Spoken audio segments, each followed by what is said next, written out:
Hello YouTube, here to show you this level 99 Zoomancer here in Standard. If it's a little choppy, I'm recording over this video, so bear with me. First up, United in Dream, which I use over the Squire on an Aracali's Fang build, and don't worry, I'm going to explain that. Next up, of course, we're using Aracali's Fang. I'm lucky enough to have a rainbow one. And then our next slot, I wish I had an Original Sin. It would always keep every enemy at 0% Chaos Resistance, but instead I'm showing you this Bone Ring, which is pretty alright. Has a little bit of dex, which I desperately need, and all the great minion stats. So not too terrible.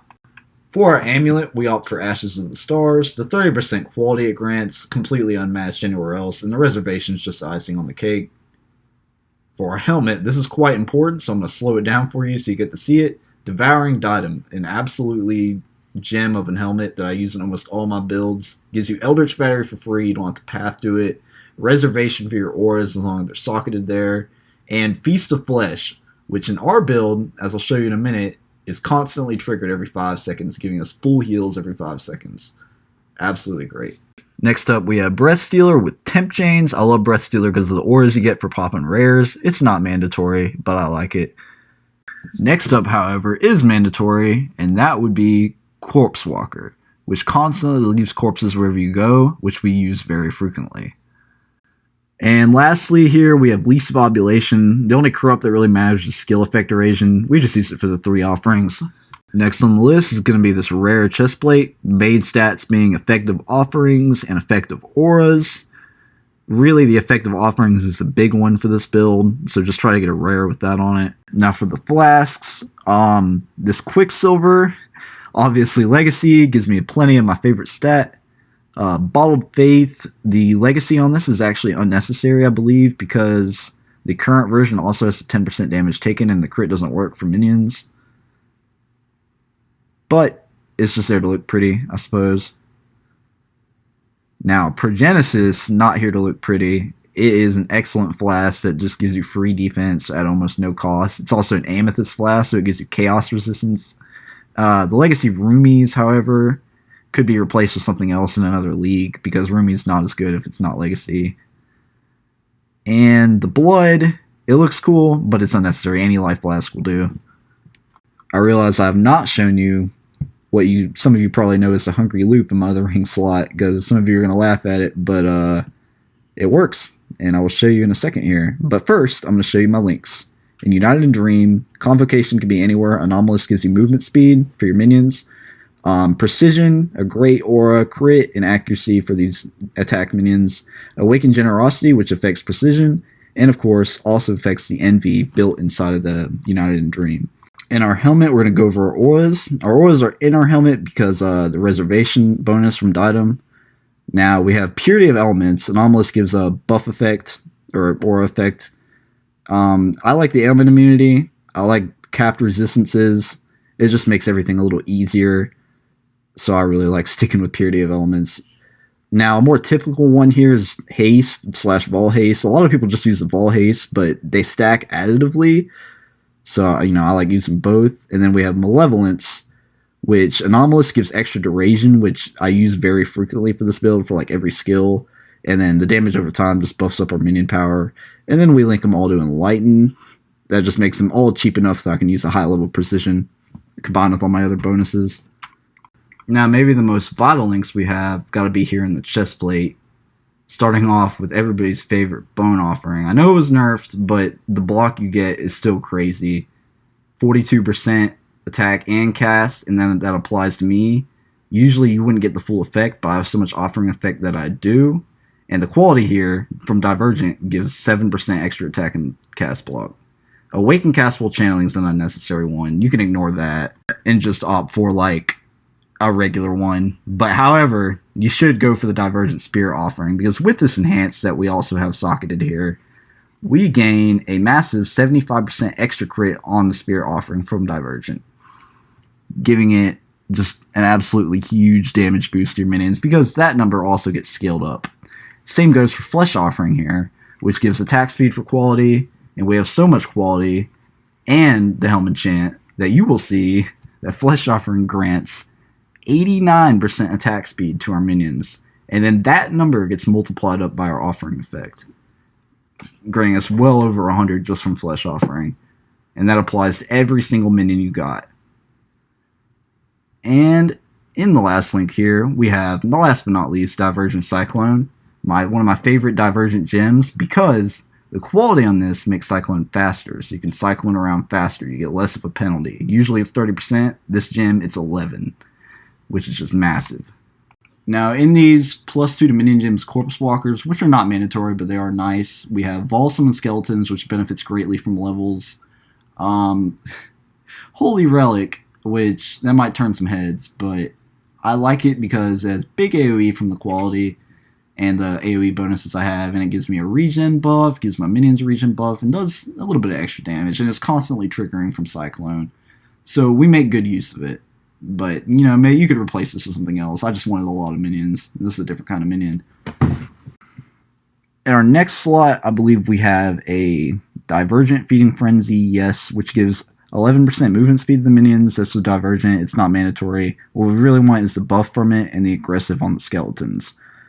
And then, this is actually pretty cheap to get. An Anomalous Summon Carrion Golem, which is 21-23. I think it's because a div card grants it. Big buff effect for our minions. Now, sitting in our Auricari's Fang, we have an overpriced Awakened Multi-Strike, which just provides a lot of damage to the spiders. Withering Touch, which the Withering will give damage to all your minions because it just makes them take more chaos damage. And the skill effect duration from Anomalous makes the spiders last longer, which is kind of nice. And then we have a level 6 Awakened Melee Splash. Now, that's a weird one because people usually use Diversion. I just like to have the maximum clear and AoE possible. Now, for my other ring, I'm going to slow the video down, way down, so I have plenty of time to explain myself. We have Maim, Meat Shield, Phantasm, and Awakened Melee Splash, and a Hungry Loop, which is supporting everybody's favorite skill, Dominating Blow. Now, I just wanted as many minions as possible, hence the Phantasms. The Meat Shield, it's kind of cool having them close to you all the time. They're big, beefy minions that will kill the enemies. Maim makes everything take more melee damage, or not melee damage, physical damage, I'm sorry. And the Awakened Melee Splash not only does it add a level of Dominating Blow, but it makes your attack with Dominating Blow hit like a huge area, especially with some AoE bonuses. So it's pretty easy to keep these Dominating Blow minions up while you're mapping, unless the enemies are just dying instantly. But I think it's a cool use of the ring. You obviously don't have to do this. This is more of a meme addition to the build. I just wanted as many minions as possible, hence the Zoomancer name. And now I'll show you my skill tree video. So let's get started with that. We're going to start out with our Ascendancy choices. Our first node that I want to talk about is going to be Commander of Darkness. Every Necromancer takes this node. We use 5 auras, so we get plenty of juice from it. Increased damage, and it helps cap your resistances. A go-to for every Necromancer, obviously. But don't you worry, because the choices only get more controversial from here as we move on to Plaguebringer and its sister ring node, Corpse Pact. Now, these two nodes combined grant you 30% AoE to you and your minions, 10% more damage to your allies, and 10% reduced damage taken from enemies. And then Corpse Pact here, the attack and cast speed isn't really that relevant. However, the Chill and Shock, because we don't have any other sources of Chill and Shock, it's quite a big bonus to our survivability and our damage. So, personally, I feel these two nodes are worth it. The bottom two routes, the left one used to be way better. It used to be +2 to minion gems, but it's not anymore. And the middle node is just, well, we'll get to it in a second here. But I just experimented a lot with these nodes, and I found they add a lot to the build. So that's why I chose to use my optional path on. If we look at Mindless Aggression here, the bonuses are alright. It's generic minion bonuses. And then, if we look down here, we have Unnatural Strength. This used to be great. This used to be +2 to all minion gems. Now it's Unholy Might, which is still good for us, because we do a lot of chaos physical damage, but still, it's just not juicy enough for an Ascendancy node, in my opinion. It's just, it doesn't give you 2 things, it just gives you 1. And if we compare Mindless Aggression here to my Bone Ring, this is a pretty good Bone Ring, but the stats are very comparable. Personally, I feel an Ascendancy node should grant more than a ring. And the Plaguebringer bonuses are a little more unique, a little more spicy, so I went with that. Now, Bone Barrier is a good one. it was tough to give this up. I went for the non-tanky clear speed version. If you wanted the tanky version, it's pretty useful. You would use Bone Offering instead of Convocation there. And last but not least, we have Mistress of Sacrifice, which is the centerpiece of this build. The skill effect erosion is perfect for us. The offering skills also affect you is massive. The reduced effect of offerings on you, we completely mitigate with an offering effect from the tree and from our chest plate. So this node is just an all-rounder powerhouse node. It does everything for us. Main reason we're using Necromancer. I mean, the other nodes are nice, but we need that one. Now we begin on our true skill tree. We go for node efficiency and take those left intelligent nodes. Mana and life. The mana helps with the precision. We take the generic minion node, gives us another zombie, another skeleton. For a Zoomancer, you know, you're always going to be using that. Up here, we have our first and probably our worst Ghastly Eye Jewel, granting us stats, chance to poison, and 2 different kinds of damage, chaos and physical, which are perfect for us. But it's not great. The damage could be higher. The poison is nice, but it's maybe not the best. We got some spell block here, and a little bit of mana does help with precision too. I just wanted my spell block to be really close to cap, so I took these two. Now you'll see where I have my Impossible Escape socketed here in a minute. We use it to take Golem Commander and the Onslaught and Movement Speed node, Ravenous Horde. I just think it's cool the minions sometimes get Onslaught while you're mapping. You know, this is far from necessary, and the extra Golem and the buff effect is nice, but it's far from necessary as well. I just like it as a nice little finishing touch. Give me another minion. Next up, we have some generic life nodes, and they give you a bit of resist as well. We need the life just because we don't have much in our gear. And well, we'll revisit the cluster in a second here. Let's look at this jewel socket, which is Anamanu's Gaze, creating us a whopping 30% damage over time multiplier from minions. And yes, that affects their poison. They don't have any bleed, but the poison does so much damage, this jewel's 100% worth it. Some of my favorite nodes in the game right here, they give minion evasion and a skill effect evasion generic. Now, you're going to see here, I do take the dexterity node, which is really sad, but I just can't get any more dex on my gear, so we got to give up the skill point. Sorry, I know that's not min-maxed, but maybe I'll find a way around it at a future date. But that brings us to our cluster jewel. Vicious Bite's really what you're looking for here. The extra damage and attack speed is just icing on the cake. You don't need it. In our two jewel sockets, we have another Ghastly Eye Jewel. This one I self-crafted just by chaos spamming. Life and 3 different types of damage. I mean, you know, not much more you can ask for there. In our other socket, we use Fortress Covenant. This one's almost perfect. It has kind of a cool implicit because our minions use our auras, so... And next up we have the classic minion crit nodes, which used to be, I think, minion AoE nodes, but now they're minion crit nodes, and we take that mastery. Minions attacks override or overwhelm 20% physical damage reduction. Now, that seems like a weird one, but sometimes maps have that mod, and that'll give you a big damage boost in those maps, I believe. Path of Building told me that, at least. We grab the life, get the chaos resistance from that, and then we take our aura nodes, the whole wheel, because the auras are so vital to us, and the mastery of increased effect on you, giving us more duration and more speed from haste. I mean, the aura nodes are just so juicy, there's no reason not to take them. I consider these to be mandatory to the build, especially the reservation. Now we have more classic summoner nodes. I even take the little tiny ones at the end just because I was looking for most efficiency per point, which that might not be it, but it's a lot of damage. That's where we have our Impossible Escape. It doesn't have an implicit or anything. And then we take the rest of this life here. Pretty juicy life nodes.